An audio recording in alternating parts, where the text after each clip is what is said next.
So, sir, it's a real honor to welcome you here today to New Zealand.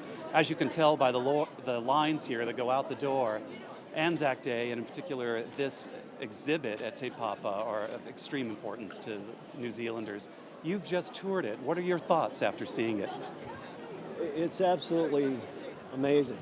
The figures that were constructed, bigger than life size, are as though they were still alive, still there. But more to the point, the story that this museum tells and the reflections on the engagement at Gallipoli are really lessons that need to be in the thoughts and minds of not just the good folks in New Zealand and Australia and the others who engaged there that day, but all of the civilized world.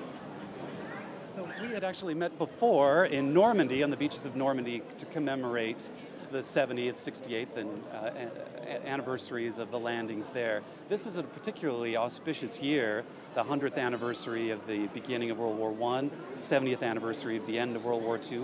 What are your thoughts on the lasting legacy of these important moments in our shared history? Well, I had the honor of being the official delegate to the ceremonies in remembrance of the 100th anniversary of World War I at Liège, Belgium.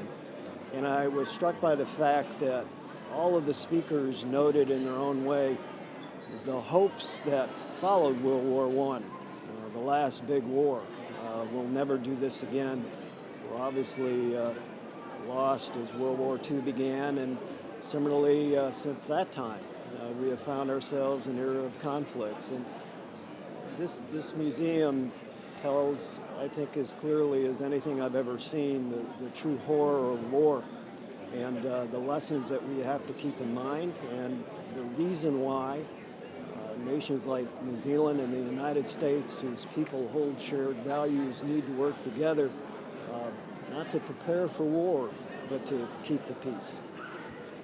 And, sir, New Zealand and the United States are bound by our shared history and the shared values that so many were stepped forward to defend.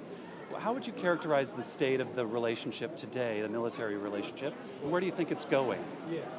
Well, we have a long history between the United States and New Zealand, and it's a proud history. Every day, when I walk the halls of the Pentagon, I'm privileged to walk through the ANZUS corridor.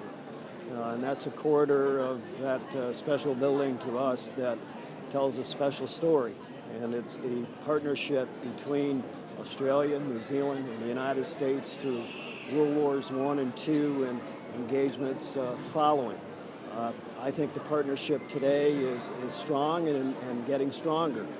And I look forward during my visit to meet with Ambassador Gilbert to learn what we in the United States Army might do to support the further development of that partnership, to promote sovereignty, peace, and stability in this incredibly important region of the world.